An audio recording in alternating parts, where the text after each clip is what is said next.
Am I reading this right? Is it really 71 degrees? Is it really 71 degrees? Wow. Well, that's the good part of the forecast because we're looking for a high today of around 97. 97 degrees with plenty of sunshine, abundant sunshine, as they say here in the forecast. Clear and 70 for the low tonight. 96 tomorrow with a partly cloudy sky. Saturday's high of 97, partly cloudy as well. Scattered showers and thunderstorms on Sunday with a high of 88. 96 and partly cloudy on Monday. Then we get to the fun part of the forecast. This is the meat of the heat for the hot summer that we are enduring. Sunny and 102 on Tuesday. Sunny and 99 on Wednesday. And then a week from today, sunshine and a high of 100 degrees. 101 on Friday. And then temps hovering right around 100 degrees Saturday and Sunday of next week. And 8:11 is our time. Guess what, folks? We are broadcasting live from the world headquarters of SRG Financial Advisors. And we have got a great show lined up for you this morning. Coming up next hour, Danny Ellison, of course, the educated redneck, will be joining us as he gets a little bit closer to making his way into the Lake of the Ozarks area. He'll be here the 26th through the 28th. I'll have him with me on Lake TV on the 27th. And then, of course, on the 28th, he'll be right here with us in studio to do ranting and raving on location. So that will definitely be a lot of fun. We'll have some time for you to discuss some issues coming up a little bit later on. Right now, let's bring in our community events director from Key Radio, or for Key Radio, and in particular the Daily Show, as I like to say. Mindi Sales is here. Hi, Mindi. Hello, how are you today? I'm doing wonderful. How about yourself? Good, glad to see you. I have to say, first and foremost, that Mindi has broken her all-time record for getting here early. She rolled in well before the start of the program, and I apologize for the beginning of the program. I don't know what happened there, but we got it all worked out. So we are live and in color and in person, and we're going to talk a little bit with the gentleman who is sitting to Mindi's left, and that is Josh Butterfield, who has put together a new book, and that is pretty exciting. Yeah. I've always wanted to do it. Do a book? Yeah, but You should. I don't have the patience. You have a great story, though. I'll have to have somebody following me around, like Josh's son, who is his media man, his media Right. expert, his media director. What Josh? What would his title be? President of Media Operations for the Global Network. I like that title a lot better. Yeah. That's a great title. Oh. And your son's name? Caden Caden is Butterfield. Yeah, Caden yeah. is he takes care of all of the high tech end of things for Josh. Yeah, he's just helped me out. Yeah. I just started this and Yeah. just trying to get it going. And he's a great help with me. Well, that's awesome. You know, it's a great father-son bonding time. Yeah. I actually this book I wrote, it was actually a promise I made to his brother. You know, his brother had passed away when he was born. He was just real premature. Caden was 3 pounds 11 ounces. Brother that passed away was 1 pound, and his younger brother was 1 pound 5 ounces. But I was able to hold him and make him a promise that I would do everything I could to try and make the world a better place. And so that's what I've done since then, is just try and figure out how I fix the problems in the world. And I try to put all feelings aside and all emotions and just look at everything from a logical perspective. That's tough to do. Yeah. It's really tough to do. Yeah. And Because we're influenced so much by what happens in our daily lives, of course, what happens with what we see in the media and so many other areas, and it just is really tough to do that sometimes. Yeah, it's been a journey where I've really had to look inside myself. This has been 15 years in the making, between just seeing around what's going on in the world to just trying to figure out solutions in every area. And that, I mean, I kind of go through the book, and there's just every chapter is a different problem that's going on in the world right now. And I mean, I'm kind of not a left or a right person. I just try to logically figure out the best solutions possible and go from there. And that's just what I'm trying to do. Critical thinking is what he's saying, folks. I think that's a fair assessment. He examines the situations through what is called critical thinking. Yes, Yeah. Sure. and that's something that a lot of people don't do. We are always so quick to judge. So quick and so quick to react. Yeah. I think you're spot on about that. And I think that Josh has spent a lot of time just really thinking, and analyzing, and that makes a huge difference. Let's talk about the book in the sense that you mention that you talk about a variety of different issues. Are these issues things that are happening today? Are these issues things that have happened to you throughout your life? Just overall problems I see in the world right now. Like, basically, I'm worried about what's getting ready to happen. As far as financial collapse, I'm worried that there's financial collapse on our horizon, and that's going to create chaos in the streets, and it's going to create a lot of massive problems for the people that they don't understand what's coming. Something as simple as a solar flare. There was a solar flare in the 1800s that actually lit telegraph stations on fire. Yeah. So that would shut down. I mean, that could happen right now. It'd be here in 8 minutes, and it would shut down all technology as we know it. And we, as a society, are not prepared for that at all. As society, everyone would perish. But it's real simple. If we prepared on a local level and came together locally, I think that would be the solution. If we could just take care of our most essential needs like food, energy, healthcare, stuff like that, especially on a local level, that would solve a lot of problems. So I go through my book, and that's just, I hit every section of society and try and fix it. Like, one of my major things is energy. Energy is a major problem. Obviously, we're dependent upon oil. Without oil on the supply chain, everything breaks down. We can't get food. We can't get nothing. So locally, if we could still power our homes, I've created this machine that could be run off of septic water. And it's There's a lot of that. Yeah. No kidding. I did septics for about 8 years, so I had a lot of time to think about this stuff. And our lake here, we have the dam that powers all of St. Louis. Well, out in California, I compared just the sewage numbers of LA, and it's equal to our lake. So they could be powering LA off their sewage water right now. And like water towers and stuff, you could put this machine in a water tower in line with a water tower and hit the same drop of water twice, because when it would be clean water, you could have a machine there in the water tower and then another machine on the septic side, and be producing mass amounts of energy off nothing but the wasted energy of water falling that we're not using right now. We could just be utilizing a massive power source that we're not using at all. So it's just a matter of putting these machines in line. They're made out of nothing more than copper and steel, and are really easy to put in place. They're really efficient, because all the other sources like dams, windmills, everything, it's just there's some kind of terrible part to the environment or hard part to make, and these are real efficient and real clean. So it's interesting. I find that something unique is, and here's something that's kind of funny. We were talking yesterday about, we create all of our own problems. We really do in this country, in this world. And one of the things we were talking about yesterday is the fact that it is hot, and during certain parts of the day, your electric company, your electric cooperative asks you to minimize, the use of things that run on electricity. So we were talking about electric cars, and the fact that I believe it's down in Texas, they're telling people not to charge their electric car during the heat of the day. Right. But the point of the conversation is what do we do with all of these lithium-ion batteries, and not just batteries in cars, but lithium-ion batteries in general. And I was looking online, and they have some helpful tips on how to dispose of lithium-ion batteries. But to me, it's not anything that at this point is extremely pertinent. You don't throw your lithium-ion batteries away with the rest of your trash. You don't put them in your recyclables. There's certain ways to prepare them and dispose of them.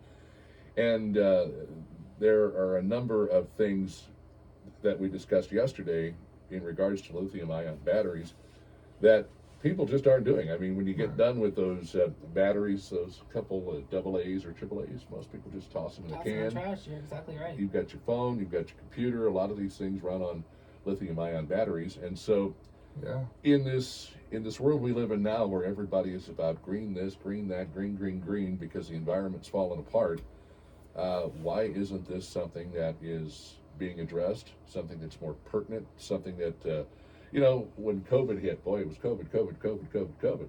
Well, if you're so worried about the environment, why aren't we getting these lithium-ion battery tips on how to properly dispose of them, And so they have to mine the lithium in the first place. Now, of course, they're tearing into the earth, and they've got these, I don't really know how well electric dump truck would work. You know what I mean? Actually, there's a guy I'm friends with.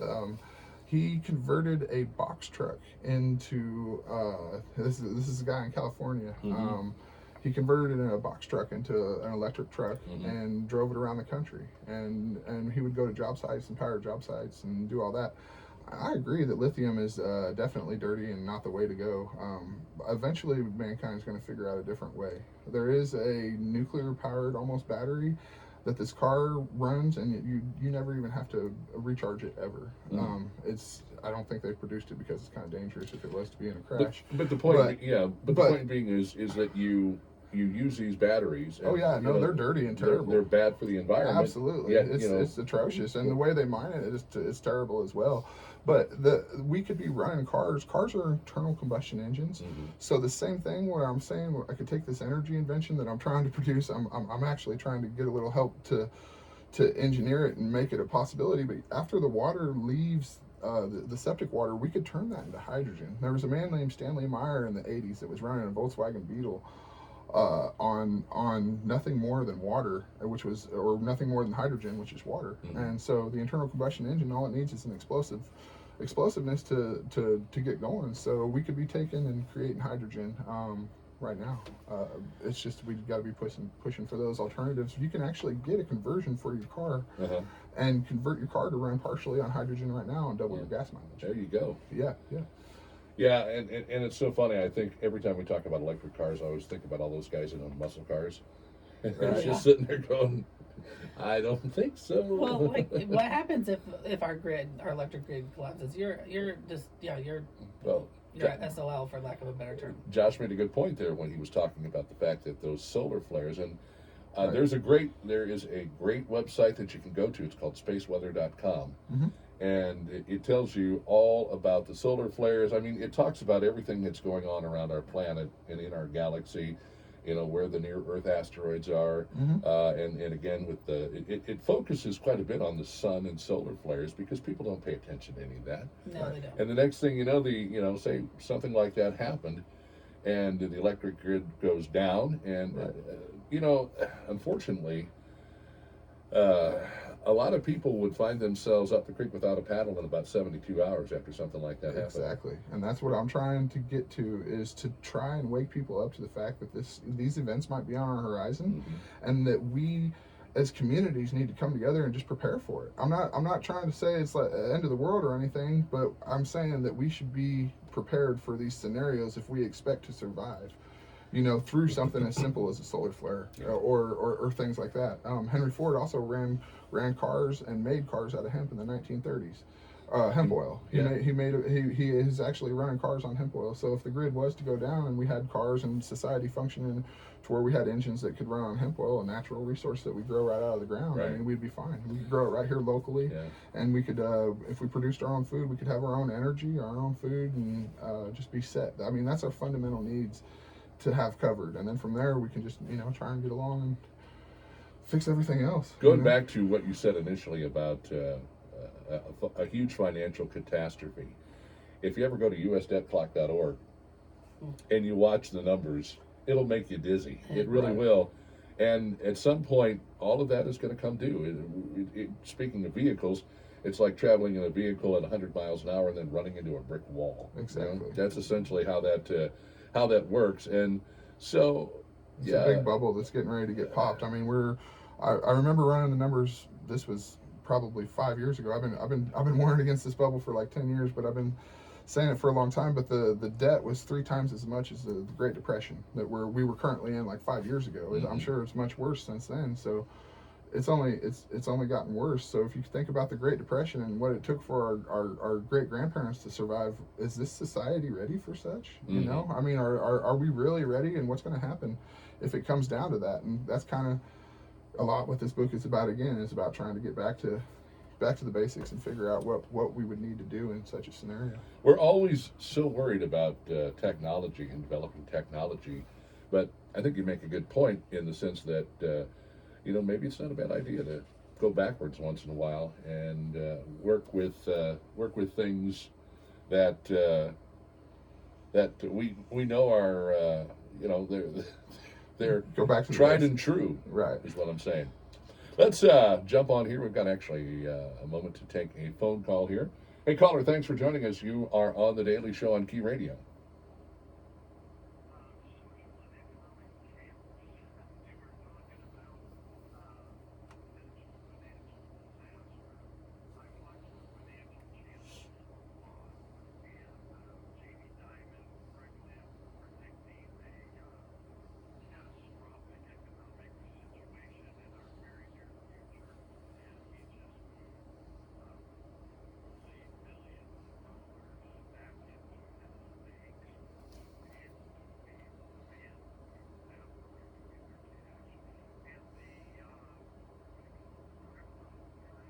Mm-hmm. Yeah.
Interesting, very interesting point. But, that's why I think as we're talking here this morning, it's not bad to revisit some of those things in our lives that we know work.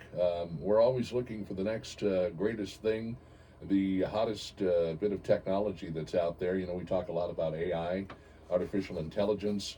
Uh, I'm not as concerned about artificial intelligence as I am someday when the grid goes bye bye, Exactly. and we're all kind of standing there going, and most people will going, what's next? But what do I do now? Our great grandparents, they had all the farm equipment that could be used by mules and stuff like that, and we went through and we recycled it all. So it's also kind of left us, even without the materials, if something was to happen. I mean, it's kind of scary to think about how dependent we are upon major corporations and major industrial farming and stuff like that. Yeah, yeah. Caller, any final thoughts this morning?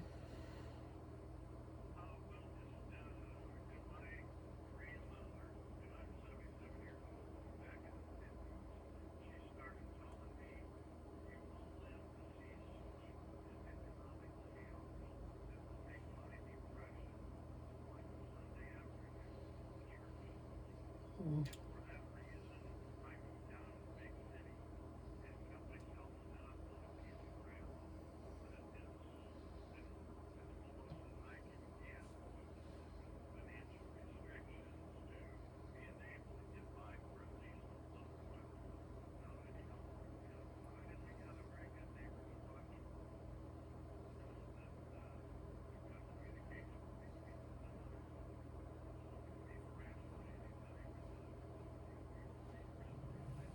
There you go. Thank you for your phone call this morning. I appreciate it very much. And I will tell you that that is something that we don't do as much anymore. Rely on each other. Rely on our neighbors to help us out in times of need. I always tell people, especially when we get into the summer heat, go check on your neighbor. Make sure your neighbor's do got say an that. adequate You're source right. of cooling, and do what you can do to help them out. It's 8:30. We've got to take a quick break, our information break at the bottom of the hour. We'll come back, talk more with Mindi Sales. Josh Butterfield, KB here, and your phone calls welcome at 573-633-5395. It is The Daily Show with news from our friends at LakeExpo.com, sports from Lake TV, and more on the way. Thanks for listening. Welcome back. 38, 75 degrees, and a beautiful day at the Lake of the Ozarks. And we're fortunate to live where we live because when it gets up to, I don't know, a high of 97, 98, 99, we can just go jump in the lake. And we don't take offense when people say that to us here at the Lake of the Ozarks. That is exactly right. We're proud of that. Yeah, go jump in the lake. I'd be happy to. Right, yes, please. Show me where. It is a beautiful place, our little piece of paradise here in central Missouri. And no matter where you're at or where you're listening, come on down and see us and let's have some fun. 75 currently. We are looking for the high of 97. Low tonight of around 70. 96 and partly cloudy tomorrow. 97 and partly cloudy on Saturday. Scattered thunderstorms and 88 on Sunday. We're talking with Mindi Sales, the Community Events Director of Key Radio and The Daily Show, and of course Josh Butterfield, who is in the process of getting the word out about his new book. And I don't even think we asked you the title of the book. Well, I kind of try to make it controversial and make it a little bit something people might talk about. So it's a handbook on how to fix this effed up planet. So I realize if I come out and I just try and be like, well, I'm trying to help the planet, people are just going to look twice, or not even look twice at that, and just kind of blow it off to the side. So if I make it a little more something that people will talk about, it might help get a little more publicity out there. A title like, helping the world so we can have more chirping birds and fluffy bunnies, I don't think that would go over as well as right. The title. Right. Society seems to like the more flashy, crazy stuff. So, I was just trying to appeal to today's society. That's great. So we were talking a little bit about financial crisis and some things we can do in the event, we endure a solar flare. And I don't think people really take that as seriously as they should because nobody really pays attention to it. And I think the only way that we would really take notice of something like a solar flare is if, like, say, the folks from NASA got on board and they said, well, we're starting to have quite a bit of activity with the sun and solar flares, and you might want to do this and you might want to do that. And then maybe some people would perk up. But here's what I think. I think this would be, once again, a perfect opportunity for our good friends, the federal government, to step in and say, guess what? We are here to help you, and here's what we're going to do. Yeah. We're putting together a task force. We're, taking trillions of dollars and examining what, we can do to save the good old U.S. of A. and Mother Earth and everything like that, and just another way for the federal government to intrude into our lives. I just feel as though that is just another perfect opportunity. That is the government in a hand. Absolutely, it's an absolute waste, and I go into this book as well. That's a very big problem and a very big thing that needs brought up. The government's a huge waste. If it takes $1 billion to become president, that's no longer in our control, in we the people's hands. That's into corporate hands and stuff like that. If they create 1,000-page bills, that's no longer ran by we the people. That's just craziness. So the question becomes how to get the power back into the people's hands, and I go into that. There's a whole section I have on government and doing exactly that.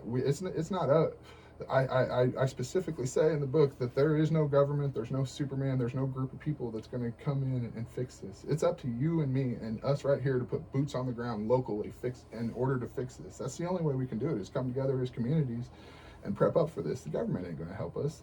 Anything they touch, they destroy. Well, the federal government, should I say, because there's just no depending on them. I think at this point, the smartest thing to do would be divide the powers into the states and leave the federal government for nothing left besides protecting our country if we're ever invaded, and that should be it.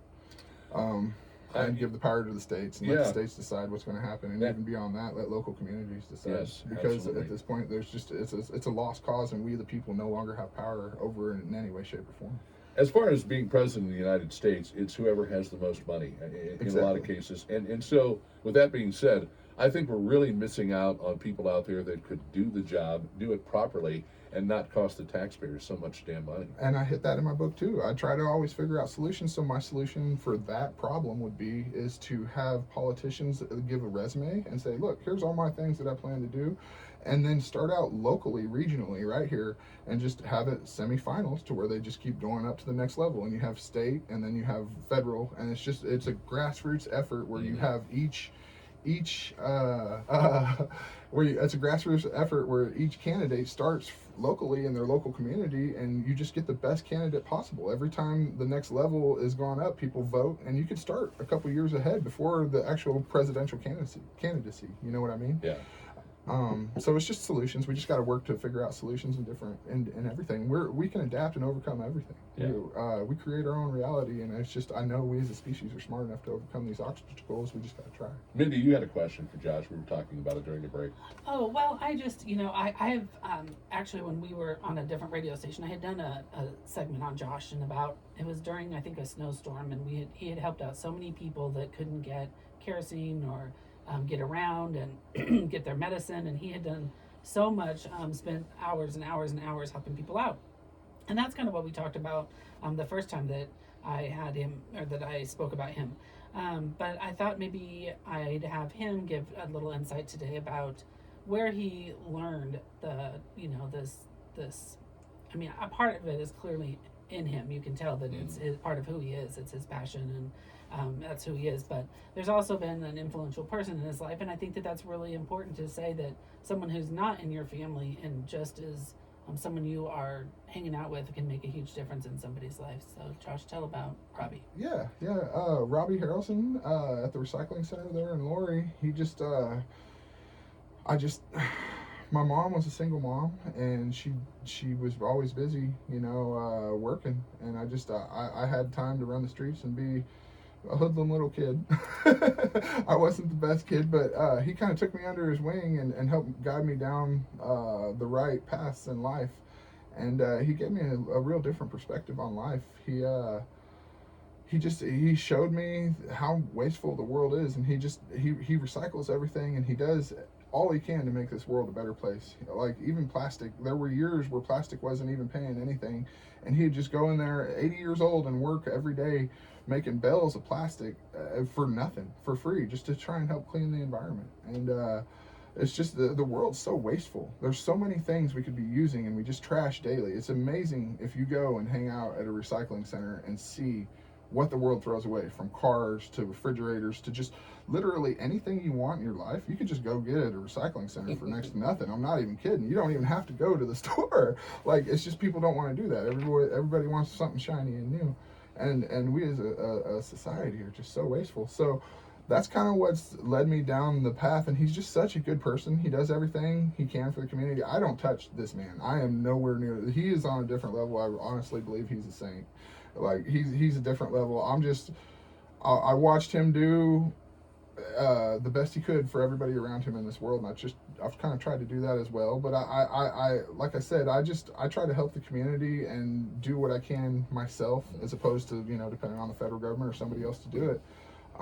It's different, but he's a great man, and he's taught me a lot of ways. We even kind of worked together to help create a recycling machine to put underneath overpasses for homeless people, and where homeless people could go around cities and take the plastic in the cities, recycle it into this machine, and build building materials, and then build homeless shelters underneath overpasses themselves, and just kind of help clean the city and bring themselves up, or even sell them. They could sell the panels and help create money and generate money for themselves to help bring themselves up as well. And it's just it's just been part of my journey, and he's a great man, and it's just he's been a huge influence on my life. I also did a segment on him too, and he is. If you ever get a chance to stop in over in Lori, where's it across from? The mobile home place. Yeah, right across from the mobile home place in Lori. And by AOK, almost across from AOK. Yeah, AOK. Oh, okay, yes. He is so fascinating. He's such an interesting man to talk to, and if you ever get a chance to stop in there and chat with him, I highly recommend it. I enjoyed my conversation with him so much I didn't want it to end. Totally fascinating, awesome guy this Robbie is. So if you get a chance, go over there, just meet him, because he really is just, I don't know, this amazing dude. I don't know how to describe it, but he's truly a character, and he bends over backwards for the community. He coaches baseball. He went for years coaching baseball and didn't even have a kid on the team, just doing it out of the kindness of his heart. And he has some crazy stories. He drove all the way in his car to the farthest south you can go in South America. What is it? Well, the very tip, but he drove all the way through South America, all the way through Mexico, South America, drove all the way down there with his kids. Well, it's kind of interesting. He made it all the way through Right. I Mexico. know, that was crazy. It was about a decade ago, but yeah, I mean, it's just and he went down there and then sold the car and then flew back. He's got a bunch of, and it was just an old truck. He just drove an old beat up truck, and he said you'd be going through countries, and the main road through a country would be nothing more than just a dirt road, mud, where you just like be worried you're going to get stuck, and you haven't seen a house in like hours and hours. And so that brings up an interesting question. We talk about how we like everything shiny and new, and a lot of those people down in South American countries, Central American countries, certainly in Mexico, they live their lives. A lot of what they do is recycled material. They live in dirt homes. I mean, going down to Mexico, we stopped at a place where they make tortillas, and you walk in, and the first thing that hits you is where's their health permit at? Right. There's none of that. But then you watch these ladies sit there and make the tortillas, and then you buy a bag of them, or you get them. Sometimes they'll give you like a sample when it's hot out of the oven. Awesome. And those things are just amazing. And at that point, everything goes away because you're just so overtaken by the taste and the way that these women, this is what they do all day, every day. They go to work, they don't complain, they make tortillas, they make next to nothing when they sell them, but that's their livelihood. Well, think about for example, Warren Buffett. He drives an old truck. He doesn't have a shiny new Bentley that he drives around. Mm-hmm. The people that, and same with the gentleman who donated the money for the horse rescue for the equestrian center they have there. He drives an older Chevy truck. He doesn't have a flashy, and so it's fascinating because a lot of the times when there's people that have the old money, but they're the money that they're not being flashy about it. They're just being conservative, and I think that makes a big difference as far as like driving down to South America in a junker. And he, love that. Believe it or not, he took that thing loaded. He had a camper, and he just loaded it with stuff he got for free from the recycling center. And he does junk runs and stuff, so people will pay him to go and haul off their trash. And so if you guys need junk hauled off, call him. And he would take that trash that people would pay him to haul off, put it in there, and just traded and bartered his way all the way through South America. Like silverware and stuff, they were real keen on that. He knew all the stuff that they would want, and and now he even travels the country, the United States. He's a genius. He'll go to scrap yards in different states and go to the scrapyard and get a bunch of license plates. And then he'll go to swap meets in another state and sell all the license plates from one state to another state, and just travels all over the country off nothing more than just buying and selling license plates. And he makes enough to get where he needs to go. Yeah, and he makes enough to travel the country and just see the country for free off nothing more than just selling license plates at swap meets and doing his own thing. And that's how he takes his vacations. An airplane's going to get you there faster, but I don't know. In my recent experience in an airplane, it was just, you're in there, you're all packed in there like sardines. Not enjoyable. And it really isn't. Sometimes it's not the destination, it's the journey. Yes, absolutely. Todd and I often instead of taking the interstate, we take back roads when we travel. Yeah. Because I love to you see so much more of the country, and you learn so much more when you're on the back roads and stuff instead of when you're right on the interstate. Does it give you more fulfillment to build a house, let's say, out of recycled material, and you're living off the grid, and you got your family with you, and everything's great and wonderful? Or, again, a lot of people say, well, I'd rather have somebody build my house than build it myself because maybe I don't know what I'm doing. But there are a lot of people, and I watch that show Off the Grid, and these folks are out there in the middle of nowhere. They get their supplies. They have a great deal of ingenuity, and they build these beautiful homes. They use a lot of recycled material. They use what they have around them. They don't necessarily have to have the top-notch, state-of-the-art, this, that, the other thing. They don't worry about things like alarm systems or sprinkler systems in their yards and things along those lines. Right. They just basic necessities. Yeah. And Robbie Harrelson just did that. He actually was a long time taking scrap materials and actually built his daughter most of the house. Now, when she came in, she put her final touches on it, and made him a touch grumpy because it wasn't completely recycled, but it's a beautiful, beautiful place. And it's made a lot out of recycled materials. It's Yeah. amazing what you can do when you put your mind to it, and that's the problem. A lot of people don't get put in a position where they have, desperate. They say desperate times call for desperate measures, and if there was something to happen like a solar flare that totally disabled the planet, or at least a portion of it, how many people would survive? And that's why I'm always big on preparedness, and Right. take the opportunity to just have something somewhere somehow, if it's a go bag or whatever it might be, so that when things happen that you are prepared. Because so often, what do we think of when we think of a situation like I don't know, tornadoes come through, or it's going to be. Let's just take a snowstorm, for example. Mm-hmm. The weatherman comes on and he says, well, there's a big snowstorm coming up. So what's the first thing people do? They run to the grocery store. Run to the grocery store. You can't find a loaf of bread, a bottle of milk, eggs, Sure whatever. Well, let's see. Okay, bread. Bread isn't that tough to bake if you have the No. ingredients. No. Eggs. Get yourself some chickens. Learn how to raise Ducks. chickens. Ducks. Duck eggs are good too. Little duck eggs. And there's a lot of things that we can do if we put our mind to it. But that's where, again, the federal government comes in and says, no, you don't use your mind. We'll be your mind. We'll do it for you. And that's where we need to come in as communities and say, no, we're going to draw a line in the sand and not allow that. And what's even worse is then we start this generation of dependency that continues on down the line. Exactly. Our children don't know how to do anything else but be dependent. Right. And their children, and so that's then, what they want. And that's exactly what they want. You're Right. absolutely right. That whole Agenda 22 thing, where let's get everybody into the cities. We don't want anybody out doing their own thing. Right. That could actually benefit and make a living or just live. We want to get everybody, sustainable development and things along those lines. And then they have ultimate control. Exactly. And that's what we got to figure out, is that at this point they have so much control in every aspect, from healthcare to energy to food. We are just completely dependent upon the system, and that's what this book is mainly about, is how to get the power back to the people. Well, And my energy idea too. So I'm going to read to you all of the chapters because it'd be interesting to hear. I have all the chapters. Right. So here's all the chapters that Josh touches on in his book. Yeah, there's an intro. Chapter 2 is food. Chapter 3 is energy.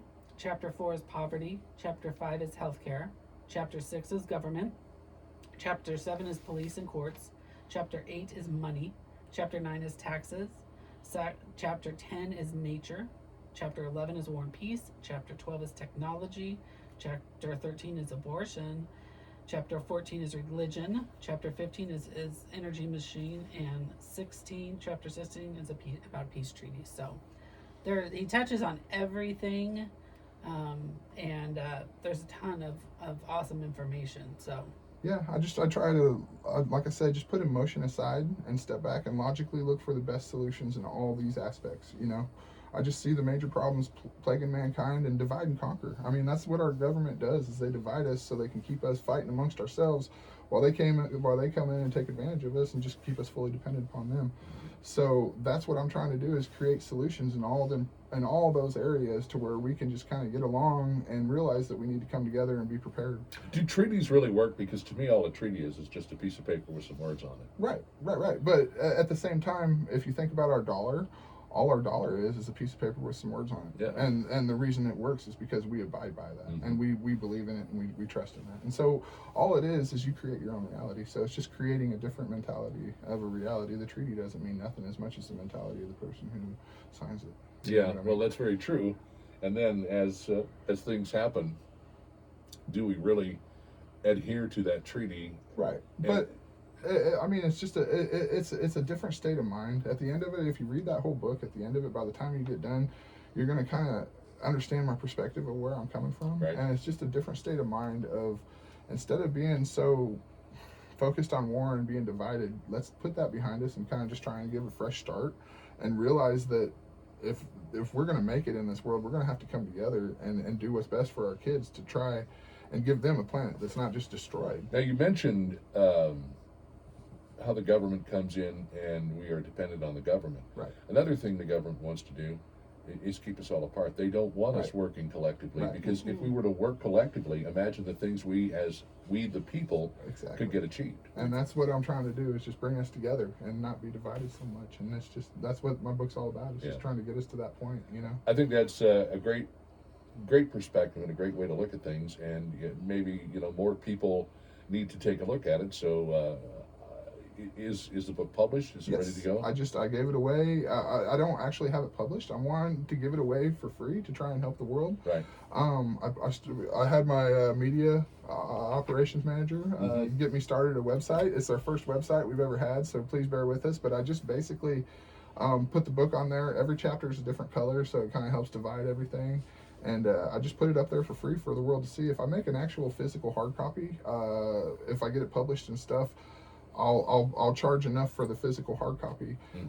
But from there, I'm trying to get investors to maybe help me out to get it published. Yeah. And I also have an energy idea that could massively help the world, and I need help to get that started as well. So if there's anybody out there with a big heart that wants to invest into this, I could really use some help. I know this energy idea will work. I've ran all the I've overcame all theoretical obstacles. I have other ideas. I have 6 other inventions that I could give to try. And I ran a cruise before. I had 25 people working for me. I could create another company that would help pay for this back. But Make sure we're just about out of time here, but Yes, make sir. sure we have the give us a website. The website is what was it, kid? It's the title of the book. www. www.handbookonhowtofixthiseffedupplanet.org. And you have a YouTube. And YouTube. Check us out on YouTube there. My YouTube is a page to fix this effed up planet. Very And good. all of the things have a link back to each other, so it's like a circle. They should be. Josh, I want to thank you for taking time to join us this morning. Great conversation, great hour. Thank you Yes, very much. sir. Yes, sir. Caden, thanks for being here today as well. I appreciate it. And of course, Mindi Sales, we'll probably see you a little earlier next week. I believe that's a plan. I'm good for that. All right, we will take a little break here at the top of the hour, get you squared away with some information. Stacy Johnson with LakeExpo.com, your trusted news source. Chris Schneider from Lake TV with a check of sports. It's all happening here, right here, on The Daily Show on Key Radio.